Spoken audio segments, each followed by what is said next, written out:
নেপালের বর্তমান পরিস্থিতির সাক্ষী হলেন মুর্শিদাবাদের ফরাক্কা ব্লকের পলাশী গ্রামের বাসিন্দা সত্যেন ঘোষ।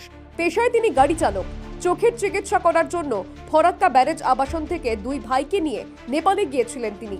দুদিন আগে ভারতের সীমান্ত পেরিয়ে নেপালে ঢোকেন। তখন তেতে উঠেছে নেপাল।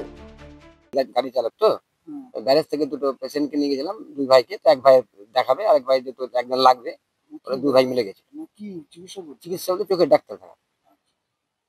তারপর ওখানে নেপালে কবে প্রবেশ করেছিল? আমরা পৌঁছেছিলাম গত দুদিন আগে। হ্যাঁ, বর্ডার ক্রস। আমরা তো আর জানি না ঝামেলা টামেলা হয়েছে ওখানে। এবার বর্ডারে আমাদেরকে বলছে যে তোমরা জেনে শুনে কেন আসলা এত দূর থেকে। আমরা স্যার আমরা জানি না।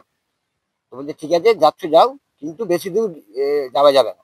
কি পরিস্থিতি দেখলো? পরিস্থিতি দেখলাম, আমাদেরকে যখন পারমিশন দিল, আমাদের ভারত থেকে পারমিশন দিল, নেপাল পারমিশন দিল, যে ওরাও বারণ করেছিল।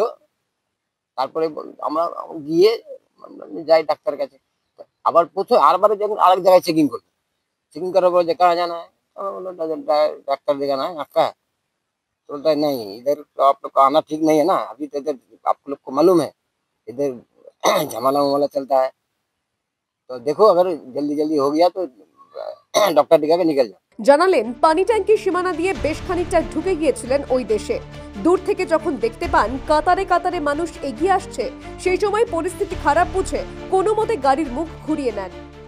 যেখানে আজকে তারপরে দেখছি কিছুটা দূরে দেখছি প্রচুর হারে করে দেখতে পাচ্ছি, পাবলিক দেখতে পাচ্ছি, রোডে জায়গা জায়গা ধোঁয়া টোয়া উঠছে।